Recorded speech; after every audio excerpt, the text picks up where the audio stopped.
দোস্ত তুই তো জানিস যে আমি তোরে কতটা ভালোবাসি, আর তুই এটাও ভালো করে জানিস যে আমি কতটা জেলাস। তো আর আমি চাই যে তুই কোনো রিলেশন না কর। আর যদি মনে হয় যে না তোর রিলেশন করতেই হবে, তাহলে আমাকে বলিস, আমি তার আগেই তোর লাইফ থেকে চলে যাব। এমন কিছুই হবে না। না হলেই ভালো। দোস্ত তোর আইডি পাসওয়ার্ডটা দিবি আমারে? কেন? না এমনি। না, এটা আমার পার্সোনাল। কেন আমাকে এখনো বিশ্বাস করতে পারোস না? আর আমি তোর আইডি পাসওয়ার্ড পাওয়ার যোগ্যতা রাখি না? ব্যাপারটা এমন না,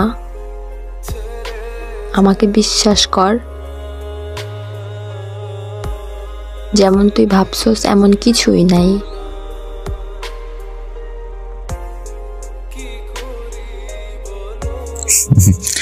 না হলেই ভালো, বিশ্বাসের উপর ছেড়ে দিলাম।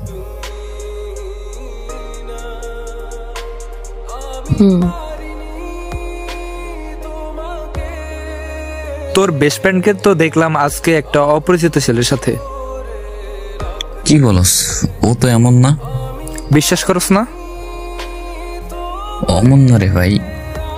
আমি কি মিথ্যা বলি? আচ্ছা ঠিক আছে মামা, দেখতেছি।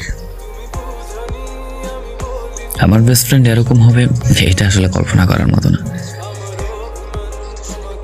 আমার কেন তাকে নিয়ে তোর সন্দেহ হচ্ছে? আজকে ওর আইডিটা হ্যাক করবো, নয়তো সেদিন আমাকে কেন তার আইডি পাসওয়ার্ডটা দিল না? যদি তার আইডিতে এমন কিছু নাই থাকতো, তবে সে তো তার আইডি পাসওয়ার্ডটা আমাকে দিত। কি ছিল তার আইডির ভিতরে যার ফলে আমাকে সে আইডি পাসওয়ার্ড দেয়নি?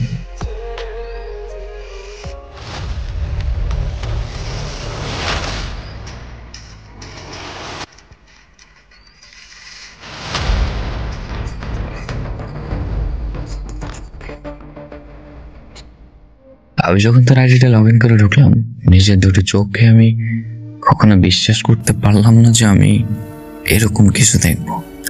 ওই যে কথায় আছে না যে প্রত্যেকটা মানুষের লাইফে যে একটা স্পেশাল মানুষ থাকে, সেটা বেস্ট ফ্রেন্ড থাকে। আবার সেটা ছেলে বলুন আর মেয়ে বলুন। আবার আরেকটা কথা আছে না যে প্রত্যেকটা মানুষের ট্রাস্ট, বিশ্বাস, সেটা তার বেস্ট ফ্রেন্ডই ভাঙে। মানুষ কেন এরকম ভাবে ঠকিয়ে মজা পায়?